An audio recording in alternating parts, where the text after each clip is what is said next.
Estamos começando o segundo dia da primeira data FIFA do ano e nessa terça-feira temos alguns rostos conhecidos, né? O Argentino Júnior, o Rosário Central, a LDU já são equipes que a gente conhece um pouco mais, mas ainda assim é um dia para se ter cautela. Meu nome é Theo Borges, eu espero conseguir te ajudar a fazer o melhor planejamento possível para essa terça-feira, dia 19 de março. Começamos o nosso planejamento de trabalho nessa terça-feira falando de novo da quarta divisão da Inglaterra, uma competição que durante os campeonatos normais, né, quando a gente está sem data FIFA, a gente acaba deixando de lado, pelo menos eu acabo deixando de lado, porque tem outras competições com mais liquidez, com mais fluidez, que a gente consegue ter mais embasamento, mais informação, mas em dias como esse, né, em semanas como essa semana de data FIFA, podem sim ser competições interessantes. Já vou logo avisando para vocês, isso aqui não é uma dica para você trabalhar. Eu não estou obrigando vocês a fazer nada, isso aqui é só uma opção de jogo para o dia de hoje. Eu espero conseguir te ajudar a fazer o melhor planejamento para esses jogos, tá? E de quebra a gente vai acabar conhecendo algumas novas equipes. Por exemplo, eu nunca fiz jogos da equipe do Bradford, nem do condado de Notts, o Notts County. Vamos conhecer um pouquinho dessas equipes. Primeiro a gente tem um favoritismo por aqui. O que explica esse favoritismo? Vamos entender a tabela de classificação da League 2. O primeiro colocado aqui, o Mansfield Town, 72 pontos. O Wrexham, aquele time da série da Netflix, né? Que o ator lá de Hollywood comprou, tá para subir para a terceira divisão, hein? O time tá forte, tá empoderado. E aqui embaixo, ó, o Bradford tá na 15ª colocação e o Notts County, o condado de Notts, está na 17ª. Já de cara, a gente não consegue perceber uma grande diferença entre as equipes. Porém, tem uma coisa aqui que me chamou a atenção. O Notts County tem a pior defesa da League 2, 72 gols sofridos. Porém, o Notts County tem o segundo melhor ataque da competição, com 72 gols marcados. Não é possível, cara. Não é possível. Não, eu não tô acreditando nisso. O time tem a pior defesa e o segundo melhor ataque. É sério isso? É sério. Tô procurando uma equipe que tenha pior defesa do que ele. Não tem, ó. Salford tem 71,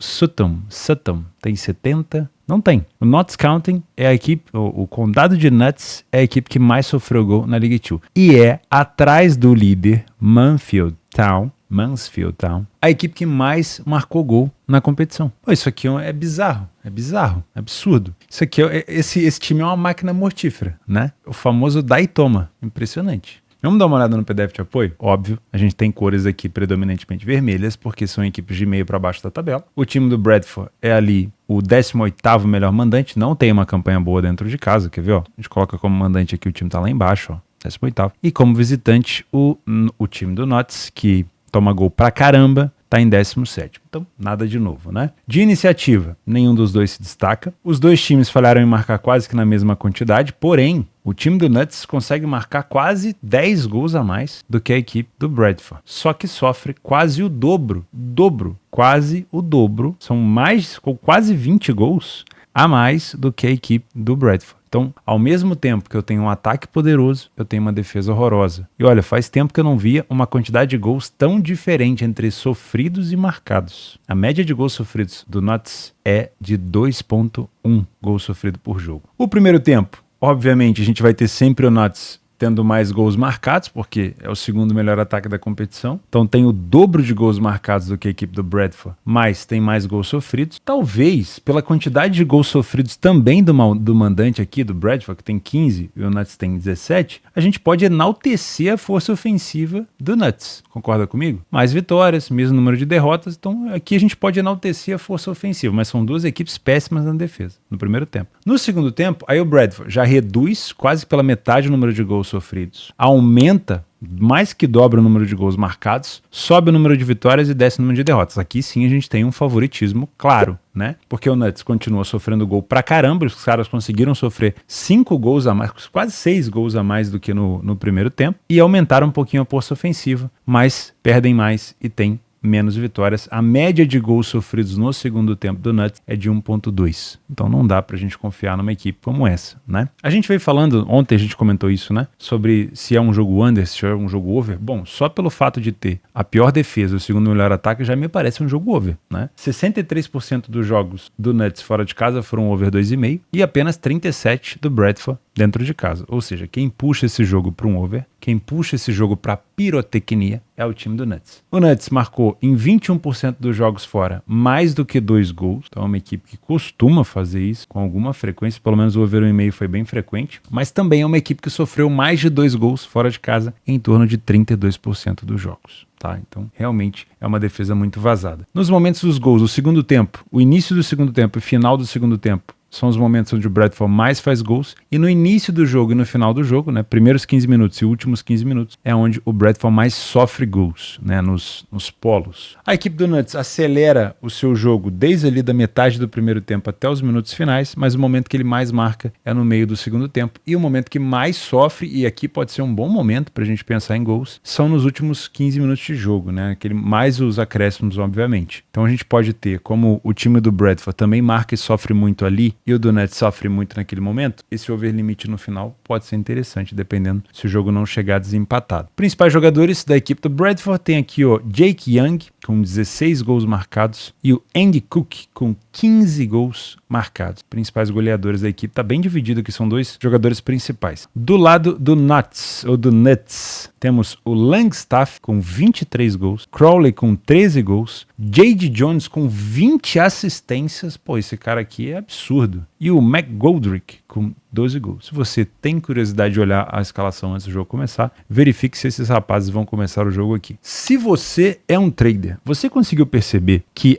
o favoritismo do mercado, ele é totalmente embasado e enviesado na má fase defensiva dos Nuts. Não tem nada a ver com boa fase do Bradford. Até porque o Bradford não é um bom mandante, não está numa boa colocação no geral da tabela. A única diferença aqui é que ele tem uma defesa mais sólida. Então o mercado está precificando um favoritismo porque o time adversário não consegue se controlar defensivamente. Basicamente é isso. Se fosse para traduzir em palavras estamos dando um favoritismo para o time do Bradford porque os Nuts não conseguem se organizar defensivamente. Porém, muita cautela, porque realmente eles não conseguem se organizar defensivamente, mas eles têm o segundo melhor ataque da competição. Então você não pode brincar contra o segundo melhor ataque. Você vai subir suas linhas contra o segundo melhor ataque? Você vai ter problema. Então, muito provavelmente aqui, o mercado está precificando, mas ele está provavelmente aqui todo cagado. Ou seja, com muito receio. Então, eu não te indico trabalhar a favor do favorito por aqui. Para mim, eu acho que o caminho mais simples para esse jogo é a gente pensar em gols, né? Até porque a gente não conhece tanto a competição. Vamos levar essa informação de pior defesa e segundo melhor ataque em conta e pensar numa situação aqui de pelo menos 2,5 gols. Agora, o melhor cenário para trabalhar um cenário de 3, 4 gols é o jogo já estar desempatado. Ele tem uma característica de gols no final, né? A gente já viu ali que principalmente o Nuts sofre muito nos últimos 15 minutos mais acréscimo, mas de preferência se o jogo já tiver desempatado no primeiro tempo, fica mais fácil para trabalhar o mercado de gols, tá? Os últimos jogos entre eles, 4-2, 1-1, 1-0, 3-0 e 1-1. E olha só, nos últimos 5 jogos, o Nuts venceu 2 e só perdeu 1. Então o mercado, pelo menos nos últimos, aqui no último que rolou próximo, né, que foi em 2023, provavelmente no jogo de ida, foi 4-2 para os Nuts. Toma um pouco de cuidado aqui a trabalhar a favor do favorito. Para mim, é um jogo mais para gols ou para 2 ou para 3 gols aqui. 9h15 na Copa da Liga da Argentina, o Argentino Júnior enfrenta o Rosário Central. O Argentino Júnior começou muito bem essa competição. Dos 10 jogos, o Argentinos venceu 5, empatou 3 e perdeu 2. E dentro de casa foram 5 vitórias em 5 jogos. Como visitante, o Rosário Central venceu apenas uma partida e eu sinceramente acredito que essa cotação de favoritismo do Argentino Júnior, ela tem fundamento. Mas vamos dar uma olhada um pouquinho mais nas estatísticas por aqui. Deixa eu ver como é que foram essas vitórias do Argentino Júnior, se ele sofreu muitos gols e tudo mais. Gimnasia, Platense, um time que tem sofrido gols, mas tem vencido. Rosário Central não tem marcado tanto fora de casa. Ok, vamos lá. 80% dos jogos em casa, o Argentino Júnior sai na frente do placar nessas 5 vitórias. Obviamente não falhou em marcar nenhum jogo. Ficou 40% destes jogos sem sofrer gol. O time do Rosário falhou em marcar em 50% das partidas, não teve uma iniciativa tão grande, venceu apenas uma, e teve uma média de 1,5 gols sofridos por partida. O time do Argentino Júnior precisa finalizar, óbvio que isso aqui ainda é o início do campeonato, mas o time do Argentino Júnior precisa finalizar 2,3 vezes no gol apenas para marcar um gol, enquanto o Rosário precisa praticamente do triplo de finalizações certeiras no gol para marcar um gol, tá? Então, vamos tomar um pouco de cuidado com isso, até porque, olha que loucura, a média de finalizações no alvo por jogo do Rosário Central fora de casa é 3 finalizações. Porém, ele precisa de 6, então ele vai ter que dobrar o seu número para conseguir fazer um gol por aqui. Óbvio que isso aqui são só estatísticas, mas já te dá mais ou menos uma média, né? Por exemplo, a média de finalizações em casa do Argentino Júnior é 6 vezes no alvo por jogo, e a equipe precisa de apenas 2,3 ou 2,3 de finalização. Então a gente já tem uma base aqui do que o Argentino Júnior pode fazer. O primeiro tempo do Argentino Júnior é claramente superior, com 3 vezes mais gols marcados, 6 vezes menos gols sofridos, muito mais vitórias, nenhuma derrota. Segundo tempo acompanha praticamente a mesma coisa, a diferença é que o Rosário Central passa a sofrer um pouco menos de gol. O campeonato argentino, todos eles, a maioria deles são mais under, né? Não são campeonatos com tantos gols assim. Em relação a gols de cabeça, isso aqui obviamente são estatísticas já ainda da temporada passada, que eu ainda tenho, então eu resolvi trazer para a gente ver como é que era o modelo de jogo dessas equipes. Perceba que é muito comum na Argentina as equipes se sobressaírem nas bolas aéreas e na finalização de fora da área, tá? Então nós temos as duas equipes se destacando nesse fundamento, mas, pelo menos na temporada passada, o Argentino Júnior sofria muito gol de cabeça. Então se você está trabalhando no trade, vendo o Rosário Central chegar com muita bola aérea, com muita bola parada, pode ser uma situação perigosa, tá? Nos momentos dos gols, ainda é o início da competição, então a gente vai ter umas porcentagens aqui um pouco, né, defasadas, vamos dizer assim. O time do Argentinos marca bastante no primeiro tempo, início do primeiro tempo, início do segundo, e sofreu bastante gol nos minutos finais, né? Nos minutos finais. Não sofre tanto, mas quando sofreu nos últimos minutos de jogo. A equipe do Rosário Central tem pouquíssimos gols marcados, então é melhor a gente ignorar, porque senão a gente vai dar muito peso para aquele minuto 16 até o 30 ali, foram 2 gols apenas, e sofreu 4 gols no finalzinho do primeiro tempo. Aqui sim a gente pode olhar talvez uma situação de desatenção, né? O jogo está terminando, o primeiro tempo está terminando, pode sim ser um momento de maior destaque para o Argentino Júnior.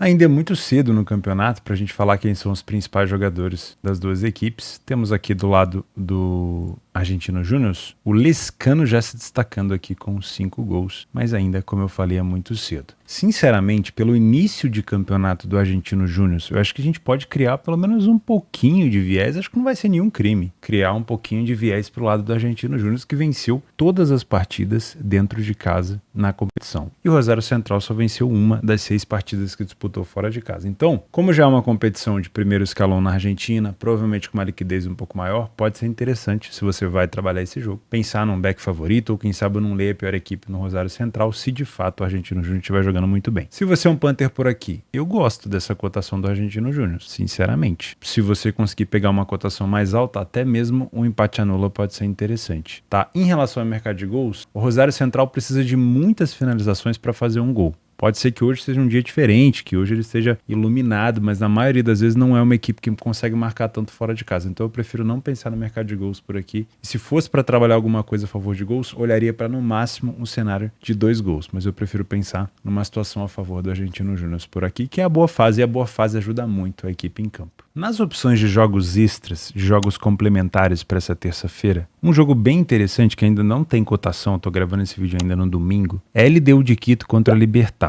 As primeiras rodadas aqui do Campeonato do Equador, né?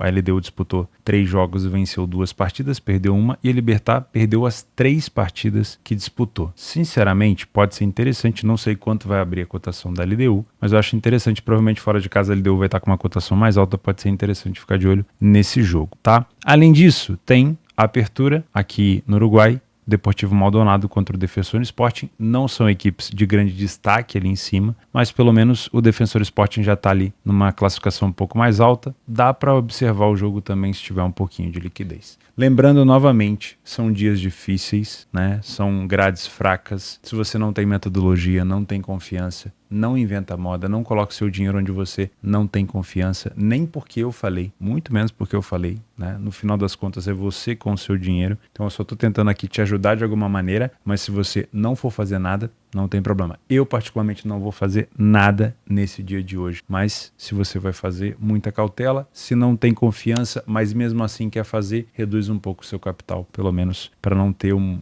problema muito grande, tá bom? A gente se vê amanhã, firme aí, hein? Firme. Um abraço.